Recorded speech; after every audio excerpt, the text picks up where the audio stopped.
O ito, pakinggan natin itong mga walang kakwenta-kwenta mga balita na to. O patungkol dyan sa pagpunta ni Bongbong dyan sa ibang bansa. O ayan. Ay, galit na galit si Boss Dali. Hindi naman. Namiss ko lang mag-vlog. O ayan, pakinggan nyo. Pasok. Pangulong Bongbong Marcos para dumalo sa United Nations General Assembly. Iba't ibang issue ang tatalakay ng Pangulo sa pagtitipon kabilang ang pagkuha sa non-permanent seat sa UN Security Council. Live mula sa New York, USA, may express reports. Oy, putang ina, pagkuha sa non-permanent seat, pati ba naman yung upuan, kukunin mo pa rin. Lahat na lang kinuha nyo, kinuha ng tatay mo yung mga kayamanan ng Pilipinas. Maraming buhay na kinuha. Tapos ngayon, yung flood control project, di umano, kinuha nyo rin. Walang hiya, tapos ngayon pati seat kukunin nyo. Oh, ito, ayan oh, sarap ng buhay ng mga putang ina mga media, oh. Libre biyahe, puta, New York, pasyal, shopping ng mga hayop. O magkano pocket money binigay sa inyo dyan, ha? Oh, syempre dinala kayo eh, di ba? Syempre, meron namang TV5 sa New York. Oh, pero syempre hindi, kailangan siya ang sumama. Bakit? Oy, syempre libre. Sarap-sarap ng buhay, kaya naman pala hindi nila binabati ko sa mga media na to, kaya pala hindi binabati ko si Bongbong. Damay sila sa ginhawa. Laki mo hirap-hirap ng buhay sa Pilipinas, so halos hindi na makapasok sa trabaho yung mga tao, walang pamasahe, walang pambaon. Putang ina, itong mga hayop na ito, pera ng taong bayan. Nandoon sa ibang bansa ngayon. Oh, sarap-sarap ng mga buhay, report, kunyari si Bongbong may mga gandang nagawa, kaya naman pala parang mga aso tong mga to ni Bongbong, hindi binabati ko si Bongbong, kaya naman pala si Claire Castro hindi matanong ng mga tanong ng mga mahihirap kasi pucha, sarap pala ng mga buhay. O sige, mag-report ka na dyan gamit ang pera ng taong bayan. Buti mag-aalas 3 ng hapon dito sa New York nang dumating si Pangulong Bongbong Marcos para dumalo sa United Nations. Ang dadaluhan niya rito ay patungkol sa event para sa mga kababaihan. Pero ang Ang event sa mga kababaihan, ang daming kababaihan naghihirap dahil sa hudas na yan. Anong magagawa niya sa kababaihan? Wala mang utak yan. sabi ng Department of Foreign Affairs, target ng Pangulo na maihaya sa United Nations yung posisyon ng Pilipinas tungkol sa nangyayaring gulo dyan sa gitnang Hindi importante, Bongbong, yung posisyon mo tungkol sa nangyayaring gulo dyan. Wala kang alam dyan. Baka nga hindi mo alam eh kung ano pinag-aawayan ng mga yan. Sobrang tanga mo eh. So sasabihin mo yung posisyon mo sa United Nations. Pakikinggan ka nila. Sasabihin nila may posisyon ka patungkol sa sa gera sa Middle East at saka sa Iran at saka Israel. Wala kang posisyon sa mga ninanakaw niyong pera sa Pilipinas. Wala kang posisyon doon sa bintang nung kapatid mo na adik ka. Wala kang posisyon doon sa 18 Marines na naglalabas ng kanilang mga sumbong patungkol sa korupsyon. Ang dami magnanakaw sa bayan mo, pakikialam mo yung gera ng may gera. May gera ka dito laban sa kahirapan, laban sa korupsyon, laban sa droga. Puta, nagpunta ka pa sa ibang bansa, namasahe ka pa, layo-layo ng biyahe niya, ilang oras ang biyahe niyan, 18 oras. Nagpunta ka pa diyan para makiusap na itigil yung problema ng may problema. Ano, first world country ka, ha? Nag-iisno sa Pilipinas. Napakabumura ba ng bilihin dito? Wala bang mga street dwellers? Wala bang mga homeless sa Pilipinas? At puta, pumunta ka pa diyan, gumastos ka pa ng pera ng taong bayan para makialam ka sa problema ng may problema. Problema ng Pilipinas, hindi mo masolusyonan. Problema pa ng Israel at saka Iran. Wala silang pakialam sa iyo. Hindi ka nila alam ko, hindi ka nila iniimbita si Donald Trump na hindi ka kinakausap, hayop ka. Tapos pupunta ka diyan, feeling mo mabigat ang mga mga sasabihin mo, pakikinggan ka United Nations, ulul. Tangina, alam nila baho mo, alam nila baho ng pamilya nyo. O, ang tatay mo ang pinaka-corrupt na naging presidente ng Pilipinas, pero mukhang nalagpasan nyo na nung anak mo. Yan ang ginawa nyo sa bayang Pilipinas, ang dami yung problema rito, pumunta ka pa dyan para pakialaman yung problema ng iba, abay buwisit. at para maikampanya na rin yung ating pagnanais na makuha yung non-permanent seat sa United Nations Security Council. Tangina, ano ba may tutulong sa atin ng seat na yan? Pag ba ikaw ba nakaupo dyan sa non-permanent seat na yan dyan sa United Nations? Ang tanong, anong magandang may dudulot niya sa Pilipinas? Magmumura ba gasolina? Mauubos ba kriminal dito? Hindi na ba kayo magnanakaw? Yung mga congressman na mamahalin yung mga relo, hindi na ba sila magsusuot ng relo? Putang ina, matitigil na ba yung mga krimen dito sa Pilipinas? Kita nyo na nakaraan dyan sa Paranaque, puta, baliw na mga Pilipino. So, sobrang addict ng mga Pilipino. Puta, wala naman dating mass shooting sa Pilipinas, nagkakaroon na ng mass shooting dito. Di ba sa Amerika may mga mass shooting sa eskwelahan? Dito nagkaroon nung nakaraan dyan sa Paranaque, namaril doon sa basketballan na ingayan. Alam mo, kung matino kang tao, hindi mo gagawin yun eh. Pero bakit ngayon nagbalikan yung mga ganyang krimen? Kasi putang ina, puro addict mga Pilipino ngayon. Hindi naman lahat, pero ang dami na namang addict ngayon, accessible. Yung mga drugs, nakita niyo yung mga video na kahit sa kalsada, mga patay gutom na mga Pilipino nagdodroga. Wala pang bili pagkain, pero pang drugs meron. Ganun kamura, mas mura pa yung drugs sa pagkain. Oh, tangina, may problema ka rito eh. Tapos makikialam ka sa problema ng may problema. May problema ka sa Pilipinas, tapos pupunta ka diyan sa United Nations. Ano may tutulong ng United Nations sa atin? Napigilan ba ng United Nations yung mga korupsyon nyo dito sa Pilipinas? Yung mga ghost project ng flood control, napigilan ba kayo ng United Nations? Wala naman. Ay nang yan, anong gagawin nyo pag nakakuha kayo ng permanent seat diyan? Magbabayad na naman tayo. Pilipino na naman ang magbabayad yan. Taxpayer na naman magbabayad yan sa United Nations para dyan sa membership na yan. O, ilang milyon yan, ilang milyon dolyares ang ibabayad natin yan for that position. O, pati hindi mo na lang ibigay dito sa mga kababayan mo. Pakainin mo yung mga kababayan mo nagugutom, yung mga addict na mga Pilipino, i-rehabilitate mo, yung mga kulungan natin na congested, ayusin mo. Ang daming problema ng Pilipinas na paggagamitan ng mga pera na gagastusin nyo dyan. Dapat hindi nyo na pinaprioritize yan kung talagang ang gusto nyo magserbisyo. Pucha, hindi magserbisyo kayo sa Pilipinas, hindi dyan. Tinatanong nga kung anong mahihita natin dyan eh. Sinalubong ng kilos protesta si Pangulong Bongbong Marcos sa pagdating niya rito sa New York City. Panawagan ng mga grupo, tuldukan na ang korupsyon, proteksyonan ng Filipino workers abroad at iparating ang pangamba sa mga kababayan natin sa Middle East. May mga kumukwestiyon din sa time. Ayan o, putang ina si Lupin III. Ganyan na ganyan ang gayakan ni Lupin. Oo, kaya nga sabi ko, ba, okay na okay, parehas na parehas talaga. Lupin ng Pilipinas at saka si Lupin III. Magkamukha, putang ina, naka-trench coat. Nakasombrero pa, putya yan. Saan ka pa? Ginaw na ginaw. Yan sinasabi ko sa iyo eh. May sakit ka pa eh, alis ka na ng alis. May napagbisita rito ni PBBM. Paliwanag ni Palace Press Officer Claire Castro, ito ang tamang panahon na pumunta si PBBM sa New York para Ang ina, ito daw ang tamang panahon, gago. Hindi ito ang tamang panahon. Ang daming korupsyon sa Pilipinas. Ang daming mga Pilipino na nagdedelikado ang buhay sa ibang bansa dahil sa gera. Ito ang tamang panahon. Utang ina to si Claire Castro talaga. Aso, no? Aso. dumalo sa pagpupulong ng United Nations. Kailangan kasing ikampanya ng Pangulo na ibigay sa Pilipinas ang non-permanent seat ng UN Security Council. Nauna ng kinwestiyon ni Senador Dante Marcoleta ang hakbang na ito. Ano raw ba ang mapapala ng Pilipinas kung magkakapwesto sa UN Security? Kaya napakagandang tanong ha. Ano ang benepisyo ng Pilipinas? Kasi kung meron naman, bakit hindi? Ano ang benepisyo ng Pilipinas kung makuha yan? Gastos lang yan eh. O, akala nyo ba libre yan? Hindi. O, pag napunta ka dun sa seat na yun, meron kang amount na specific para maging ambag dyan sa ano na yan. Parang ICC, di ba? O, parang pag member state ka ng ICC, taon-taon magbabayad ka ng membership mo. Ganun din dyan. O, sino naman mag-shoulder yan? Buti kung siya. Buti kung di umano yung mga ninakaw nilang pera sa flood control, buti sana kung yung pambabayad nila dyan, hindi. Collateral nila dyan, Pilipinas eh. So, ang tanong, anong may dudulot? Tinan nyo sagot nung spokesperson ng Malacanang. Ang tinunong sagot, anong tanong ha? Napakatinunong tanong ni Marcoleta, ano ba may dudulot niya? Sasagutin nyo lang naman, ano may dudulot. Pero tingnan mo bago sumagot si Claire Castro. Council, sagot siya ng palasyo. Yun lang po kasi ang hindi nagiging maganda sa iba nating mga kababayan. Hindi magiging maganda, putangin nyo, tinatanong lang kayo eh.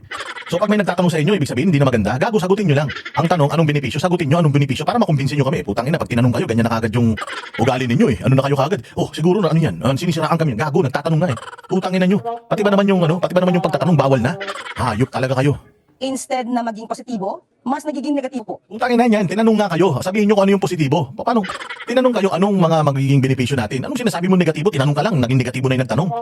Kaya na ganito ang mindset nito mga tarantado na to eh. Ganyan ang ginagawa nila. Putsang ina yan. O, ba't mo tinanong lang kayo? Anong mangyayari? Anong maganda? Yan ang kagad ang sasagutin nyo. Nagiging negatibo. Nagiging para kayong talangka. Hinihila pa ba? Gago. Tinanong lang kayo. Sasagot lang kayo. Kaya inuuna mo kasi yung yung pagdepensa mo. Hindi naman kayo dapat dumipensa. Sasabihin nyo lang naman. Di, kailangan po natin to. Sino nang tanong? Si Rodante Marcoleta. Nako, Senator Rodante Marcoleta, kailangan po natin to kasi ganito ganyan. O, bibigyan po tayo ng sandamukal na kapirahan. Makakuha po tayo rito ng sandamukal na trabaho. Wala na pong Pilipino maghihirap kapag nakuha natin ito. O di maganda. Tinanong lang kayo tapos nagagalit na kayo. Mga gago. Mas nadinig pa ang pagbagsak sa integridad ng Pilipinas para nalangka na pilit ibinabagsak. Dami mo nang sinabi. Putang ina mo ka. Tinanong lang kung ano ang maitutulong nito. Putang ina mo kung ano-ano nang sinasabi mo. Gago. Puking ina nyo. Kung anuman ang kapasidad ng ating bansa. Ang pagiging miyembro po, Yan naman pala, may sagot ka naman. Yan dami mong pang sinasabi, hindi naman importante. Bobo ka naman. Tangina ka, sagot ka na sagot, tanga ka naman. Hindi ka naman marunong mag-English. Nung nakaraan interview sa'yo doon sa isang istasyon, putang ina, para kang asawa ni Barok. Tangina nito, sasagot lang eh. O kung anong maganda yung dudulot. lang na sa isang non-permanent seat sa UN Security Council. Ito po ay makapagbibigay ng boses. Tangina mo. Boses lang pala, wala ba kayong boses? Kailangan daw, yung makuha natin yun dahil yun daw makakapagbigay ng boses. Putang ina nyo, pangit naman ang mga boses nyo. Anong boses sinasabi mo? Kahit sumigaw ka dyan sa UN, puta politika yan. Third world country tayo, hindi tayo pakikinggan dyan, tanga. Yan to, boses. Hindi namin kailangan magkaroon ng boses dyan sa United Nations. Kailangan namin dito sa Pilipinas magkaroon ng maraming trabaho. Kailangan dito maging maayos ang buhay ng Pilipino, ayusin ang transportation system, ayusin ang agrikultura, mawala ang korupsyon, mawala ang ang pagnanakaw sa Kongreso, mawala ang flood control project, matapos ang kahirapan, ang mga putang ina mga adik maubos, mawala ang paigtingin ang laban against sa kriminalidad. O at paigtingin pa ang freedom of expression. Tapusin na ang politika. Ayan yung mga mangilan-ngilan na problema natin. Ibaba ang tuition fee, ibaba ang kuryente, ibaba ang presyo ng bilihin. O yan ang problema natin. Wala kaming pakialam kahit wala tayong boses dyan. Hindi tayo matutulungan ng mga putang ina niyan. Gago kayo. Anin namin yung boses. Anin namin yan. Makakain yan. Masasaing natin yan. Pucha, may pangako kayong pabahay. Hindi nyo pa nagagawa. 20 pesos na kilo ng bigas. Hindi nyo consistent na may patupad. Tapos pumupunta na naman kayo dyan. Nakikiepal kayo dyan. Wala naman kayong magagawa dyan. Sa Pilipinas upang makakapagbigay po ito ng pagkakataon upang makapaghubog ng mga pandaigdigang agenda. Utangin na. Hindi namin kailangan ng makisali sa pandaigdigang agenda. Ayusin nyo muna yung agenda nyo dito sa Pilipinas bago kayo makialam sa pandaigdigang agenda. Anong agenda nyo? Pati pera ng ibang bansa na nakawin nyo?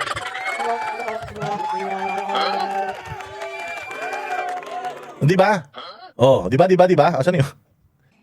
Nawala na yung ano ko Hindi, totoo, hindi ba? O, kailangan ba natin pumunta dyan sa ibang bansa para makagawa ng pandaigdigang agenda?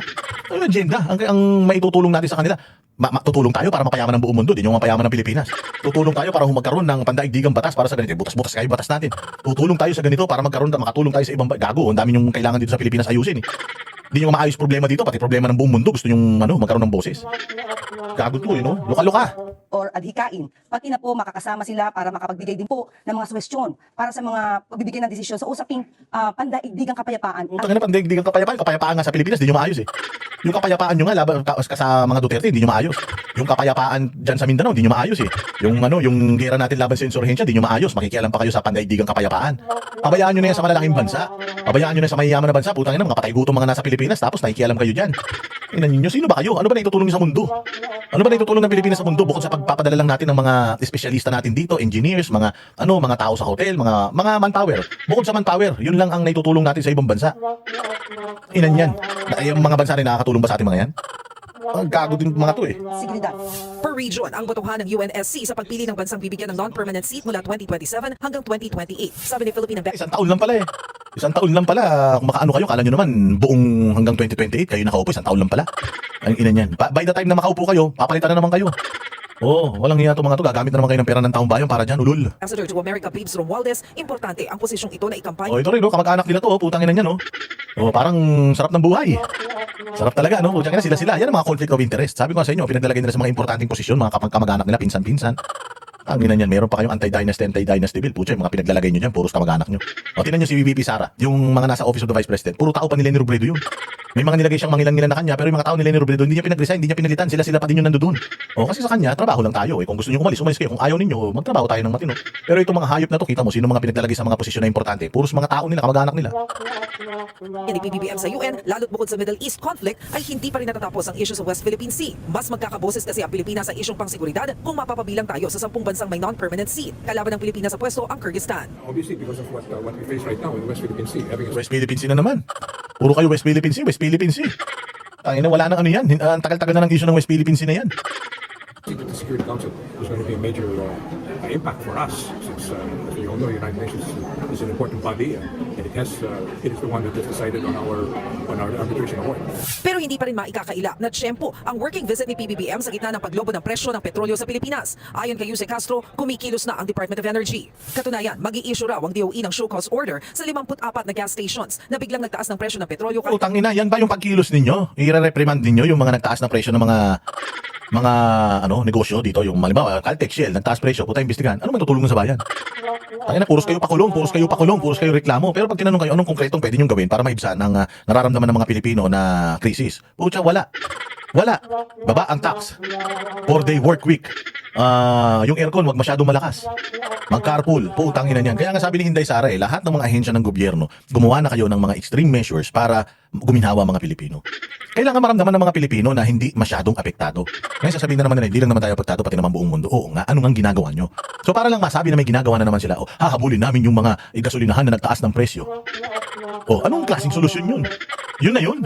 Anak ng tinapay talaga, puros katangahan eh. Kahit hindi pa dapat. Kapag kayo po ay nagsamantala, meron po kayong kalalagyan.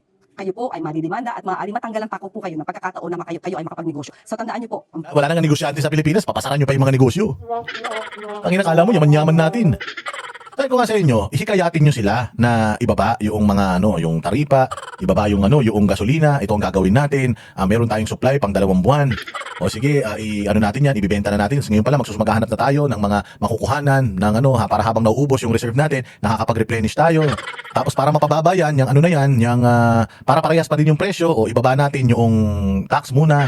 O kung meron pa tayong iba pang pwedeng gamitin para mapababa pa yung mga presyo na yan, gagawin natin. Ito na yung mga nakalagay, ito na yung mga kailangan natin na mga approvals, ito na yung ginagawa natin, nandito na tayo sa level na ganito. Dapat ganun, hindi yung ganyan. Siguraduhin, hindi na kayo makakapag-negosyo. Gago, wala nang negosyo sa Pilipinas, wala namang investor, tinataboy nyo pa yung mga negosyante. Natural man magtaas yung mga yan, kung mahal din nila nakuha Imbis na kumbinsihin ninyo, isubsidize ninyo itong mga gasolinahan na ito. Pucha, hindi gusto nyo pang ipasara. ang sabi po ng Pangulo, magtulungan tayo. Sa hirit naman ni Vice President Sara Duterte na bakit hindi makakuha ng eroplano ang gobyerno para maisalba ang mga OFW sa Middle East, ito ang sagot ng Malacanang. Siguro, at dyan ang problema po sa mga hindi nag-aaral. Nung hindi nag-aaral, ikaw nga ang parang walang pinag-aralan Ikaw nga ang parang walang alam Pag ini-interview ka ng English, wala ka may sagot Pwede nyo naman sabihin agad na, may sinabi ba siya, no? May sinabi ba si Inday Sara na masama sa inyo? Sinabi ba ni Inday Sara, mga bobo kasi yung mga taga Malacanang, tanga kasi yan si Claire Castro, bobo kasi yan si Bongbong Marcos inutil kasi yung pamilya na yan, putang ina, kumakain kasi ng hangin yan kaya ganyan ang mga utak niya. May sinabi bang gano'n si Inday? Tinanong namin si Inday, ma'am, ayun po mga nangyayaring gera sa ibang bansa, ano po masasabi ninyo doon? Ang sabi lang naman niya, madali man yan. Kaya naman yan kung gusto talaga kaya Oo, madali naman, mag-ano ka lang kukuha ka lang ng chartered flight Meron naman tayong flag carrier, meron tayong Cebu Pacific, meron tayong Philippine Airlines. Buti sana kung bansa tayo na wala tayong flag carrier, meron naman tayong mga airlines dito. Umaabot naman yung mga eroplano natin diyan. Pagpauwi kung kailangan umuwi ng mga Pilipino, i-gather ng mga ng mga embassies natin. Tapos, magpadala tayo diyan, sabihan natin yung Israel, yung Iran, ito yung signal ng eroplano namin. Huwag niyong titirahin ito kasi may mga laman to ng mga inosente.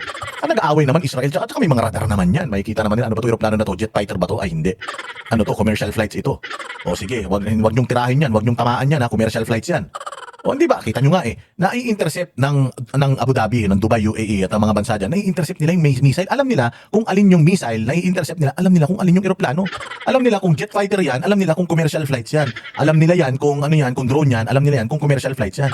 Ginagawa niyong tanga ang mga tao Napaka-advance na ng technology ngayon. Nag-uusap yan doon sa tower. Sasabihin mo, eroplano, identify yourself. Ay, ano to? Ano kami? This is Philippine Airlines Flight 666 bound for Manila. We are repatriating our residents for them not to be included in the casualties and so on and so on. Di ba? Because of the war. Di ba? Gaganon ka lang. Okay. Iwasan na missile yun. Tarantado. Hindi naman yun. Hoy, may lumilipad. Banatan natin. Shush. May lumilipad. Tirahin natin.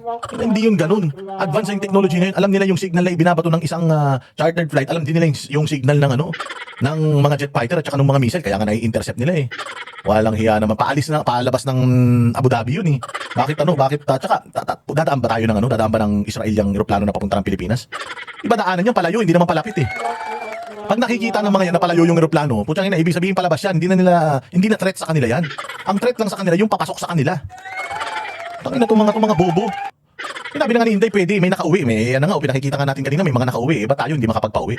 Tapos sasabihin mo, hindi nag-aral, gago nagawa na nga nung COVID. Mas delikado nung COVID. Nung COVID, umatching ka lang, mamamatay ka Buti dito sa mga sageran to, kailangan pa ng missile nung panahon ng COVID. Putang ina, pag umubo ka, delikado ka. Isang linggo, dedo ka. Mas madami namatay nung COVID kaysa dito sa gera na ito. So mas delikado yun. Ano sasasabi nito? At hindi na alam kung ano talaga ang programa ng gobyerno ito. Paano alam yung programa? Wala nga programa, tanga. Makapagsalita lamang para makakuha siguro ng mga views, pero hindi po ito naaayon sa realidad. Unang-una po, kapag po ang isang leader, dapat siya ay nagbibigay ng opinion, siya ay nagsasuggest, nagbibigay ng desisyon, ayon. Sabihin nyo, anong plano nyo? Anong plano nyo? Ano na yung ginagawa ninyo? Para makahiya si Inday? Hindi. Sinasabi ni Inday kaya. Sabihin nyo bakit hindi kaya. Hindi. Puro ad hominem yung uso mo na ganyan. Parang sinusupsop mo yung almoranas ni Bongbong Sa katotohanan, ayon sa facts, ayon din sa mga sitwasyon, at ayon sa mga kondisyon ng mga stakeholders. Hindi po ayon lamang sa iisang kaibigan. Isang kaibigan? Paano nakauwi yung isang kaibigan kung di pwede? Kung kaya ng isang kaibigan makauwi, dapat kaya ng mas marami. Sinabi lang niya na pwede nakauwi yung kaibigan ko nung mismong araw ng gera, nung araw na nakasarado yung airspace na sinasabi na may nakauwi akong kakilala, pwede. Ganito sana ang ginawa niyo. Hindi, ganito na lang. VP Sara, we are inviting you to share with us kung paano yung sinasabi mong paraan. Kasi sinabi mo may paraan share with us kung ano yung paraan na yan. Let's work together para maiuwi natin yung mga kababayan natin doon. Baka nga meron kang nakikita, meron kang alam na hindi namin alam. It's better na malaman namin yun para makatulong tayo sa kababayan natin. Let us set aside our differences. Let's set aside the politics and let us work together. This is a very special moment. This is this is an important times that we have to work together to repatriate all our citizens from abroad. Ganun sana, hindi Puta wala na nga kayong inilatag na plano. Puta, yung sinabi ng tao na posible, hindi nyo na kagad winel kami. Kung ako lang gagamitin ko, posible naman pala, VP Sara, lika, gawin natin. Anong kailangan mo, VP? Pera? Ito, may pera tayo, gobyerno. Paano gagawin yung sinasabi mo? Ganun sana, ipahiya nyo si VP Sara sa ganung paraan. Huwag nyo siyang ipapahiya tapos magpapahiya sa kanya, ganitong tao. Putang ina, utak aso. Pucha naman yan. At kung dyan po manggagaling ang iyong desisyon, malamang lumigwak ang buong Pilipinas kung puro kaibigan, puro chismis lang po. Diba? Napaka bobo no? Wala talagang utak sa korte, kapag mayroong ganitong kaso, precedents. Titingnan mo kung mayroong kaparehas na kaso na nadesisyonan na noon, yun yung pagbabasihan mo nung desisyon ngayon. Precedents. May precedents sa sinasabi ni Inday Sara May kaibigan ako nakauwi na galing UAE. Kailan lang. Sarado airspace pero nakauwi siya. Kaya Nakapagpauwi Singapore, nakapagpauwi ang Spain, nakapagpauwi Australia. Tayo lang ang hindi. Bakit? Paano yung presidente natin na mamasyal? Tapos tanga-tanga pa yung mga iniwan. Ito sila Claire Castro, mga walang utak. Wala talaga mangyayari sa ganyan. Tingnan ninyo, nung nakaraan, mayroon dito sa Davao, kukwento ko lang, ito tragic ito. Meron dito sa Davao na mga mayayaman na mga tao. Gusto nila mag-fishing. So nagrenta sila ng malaking bangka para mag-fishing. Mga mayayaman to. O ngayon nung hindi sila pinayagan maglayag. Kasi daw medyo delikado, malaki yung alon, may habagat o amihan o kung ano man. Basta hindi sila itong season na ito masyadong delikado na maglayag sa open seas. Hindi sila nakinig mga bossing. Bumiyahe pa rin sila. 13 yata sila, 13, 16 yata. Nag-capsize yung bangka na yun. Nakuhanan pa ng video, nakuhanan pa nila ng picture, tapos naisend pa sa mga kamag-anak nila. Alam nyo ba na 5 araw? 5 days. Sinabi kung nasaan sila, nandito kami, paki-rescue kami. Alam mo ba na hindi hindi agad inaksyonan ng, hindi ko alam kung Coast Guard ba yan or basta yung yung pinagsumbungan hindi kagad inaksyonan o hindi nila pinuntan. 5 days. Kasi daw 5 days daw bago nila hinanap. Kasi daw 5 days daw yung tao pwedeng mabuhay. 5 days daw pwedeng mabuhay ng walang pagkain at tubig. Ang ina niyan. Isipin mo yun. Dapat yun, pag may ganun na distress call, punta ka na kagad, hanap ka na kagad, di ba? Pero dahil delikado nga, pabayaan muna natin sila doon. 5 days. So, after 5 days, doon lang sila naghanap. Putang ina, patay lahat. Patay lahat. O yung una, mga buhay pa sila, mga naka-life vest pa sila ng mga orange. Nung natagpuan sila, wala na, hindi na sila makilala, bloated. Isa lang ang nakaligtas sa lahat ng mga sakay ng bangka na yun. Isa lang na crew. Ang ginawa niya, tinanggal niya yung life vest niya, tapos naglangoy-langoy siya. Tapos yung mga mangingisda pa ang nakahanap sa kanya kasi sabi ng mga mangingisda, yung alon papunta rito. So nandito na yung mga yan sa ganitong araw, inanod na yan papunta rito. Hindi pa rin sinunod. At tingnan mo ginawa. No, ang nakakuha dun sa mga bangka, naka-rescue dun sa tao na palangoy-langoy, 5 araw na. Ang nakakuha yung mga mangingisda. Imaginein mo, 5 araw pwede kang walang tubig at saka walang pagkain. Pero putya yung 5 araw na palutang-lutang ka. Saan mo kukunin yung energy mo na magkakawag ka na ganun? Hypothermia pa lang mamamatay ka na. So ganyan itrato ng gobyerno yung mga Pilipino. Huhupa din yan. Pag humupa na yan, bukas na ang airspace, saka tayo magpapadala doon. Gago, pwede na silang umuwi on their own dito nun. Di ba? Pwede na silang umuwi on their own. Bukas na may mga flights na Pwede na silang umuwi, hindi na kayo kailangan. Ngayon kayo kailangan ng mga Pilipino na nandun. Pumunta kayo roon, may dala kayong eroplano, wala naman. Punuin nyo ng mga Pilipinong gustong umuwi. Ngayon kayo kailangan matutulad yung mga yan doon sa mga namatay, na mga nag-fishing. Patay silang lahat, imaginein mo, 5 days. Tapos, ang pinanghahanap nila, bangka din. Mano ba naman na nilipad mo ng helicopter yung area? Makikita mo kung nasan yung mga tao na palutang-lutang. Siyempre, ang liit ng barko nyo, ganito din, ang laki ng karagatan. Ilang square miles lang ang makukover ninyo. Versus kung nasa helicopter kayong ganun, lumilipad kayo sa ibabaw, nakikita nyo bird's eye view, nakikita nyo yung mas malaking area ng karagatan. Makikita nyo kung nasan yung mga palutang-lutang ng mga tao, kulay orange man yung mga vest nila, makikita nyo na mabilis. Pag nakita nyo, nandito sila sa ganitong coordinate, papunta na yung barko doon para i-rescue sila. Hindi Pinantay pa 5 araw bago i-rescue. Wala na rescue, patay lahat. Ganun ba ang gusto nyo mangyari sa bayang Pilipinas, lalo sa mga Pilipino dyan sa abroad? Please, din, Yan ang panatero, walang inuurungan. Pag tama